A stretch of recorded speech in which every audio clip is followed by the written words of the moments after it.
The University of California's president's office is asking for more money despite a scathing audit that revealed millions in unreported cash. The report from the state auditor found that UC officials overpaid executives and stashed more than $100 million in a secret account. And on Thursday, Regents were asked to approve an $800 million budget for the office of the president. They did not. I'm not completely comfortable moments after a lengthy discussion about an audit to have this budget before us right now. Now, the Board of Regents will discuss a new budget proposal at their July meeting. And joining us now to talk more about what's next for UC is a San Francisco lawmaker, State Assemblyman Phil Ting.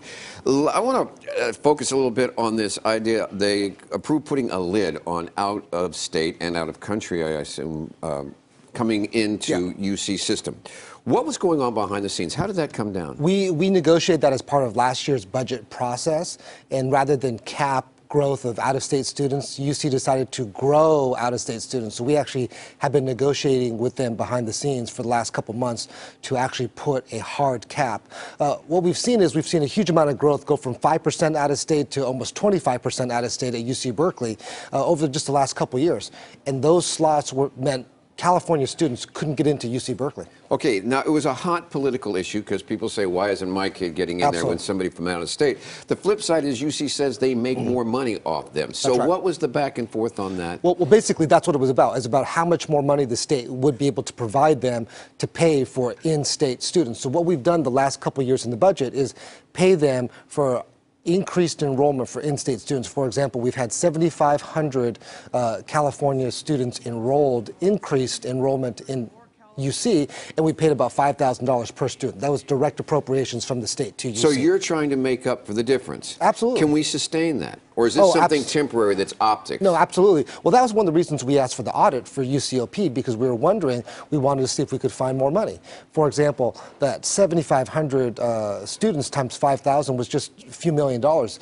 UCOP had $175 million stashed UCOP away. is the Office of the President. That's Speak right. for the people out there. You're right. You're saying the President's office had $175 million while other people weren't getting in because we don't have the money. That's right. So we're actually working to identify money for specific initiatives within the University of California to appropriate through this budget process. Well, where into is the balance? Into the lawmakers, we have these hearings before. Yes. And there's always, we hear this balance between, we want to have the best system in the world, but we want it to be available to everybody, and we want them to have everything all the time, and they say we don't have the money for it. Right. Well, you have to pay for it, right? So that's what we've been talking to UC, and we want to have a longer-term discussion to figure out how best the state can support that. Okay. At the meantime, what they're saying is that we also need this money from the out-of-states to help subsidize lower-income kids that don't have money here. That's right.